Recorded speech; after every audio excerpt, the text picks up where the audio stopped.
குதிரை ஏறி வரும் கருப்பசாமிதான், வெற்றி மாலை சூடி வரும் கருப்பசாமிதான், கஷ்டமெல்லாம் தீர்க்க வரும் கருப்பசாமிதான், கஷ்டமெல்லாம் தீர்க்க வரும் கருப்பசாமிதான், கண்ணெதிரே காட்சி தரும் கருப்பசாமிதான், கண்ணெதிரே காட்சி தரும் கருப்பசாமிதான்.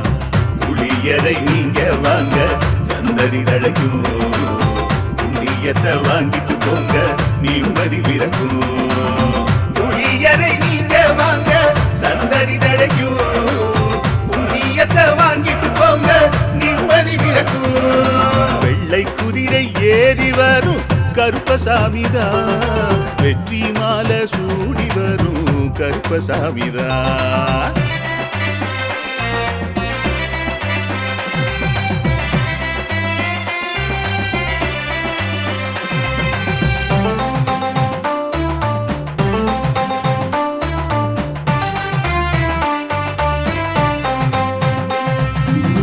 ராமரோட பரம்பரை தானே புளியரை கருப்பசாமி, ஐயப்பசாமி சித்தரோட அருள் வாக்கு, முழு முதற் கடவுளை வணங்கி அரோகரா என்று முழங்கி பாண்டி சித்தர் வழியில் வந்த ஐயப்பசாமி, கருப்பசாமி சத்தியத்தால் காட்சி தரும் சாமி என்போம், மகிழ்ச்சியான அருள் வாக்கு தருகின்ற சாமி என்போம், எலுமிச்சையாலே அனைத்து நோய்களை தீர்த்து வைக்கும் சாமி என்போம், திருநீரு தந்து பெரும் பாவங்கள் போக்கும் சாமி என்போம், பாவங்கள் போக்கும் சாமி என்போம், சமதர்மம் வளர்க்கும் நம்ம சாமி அல்லவா, பிரமதம் வந்தாலும் அருளுமல்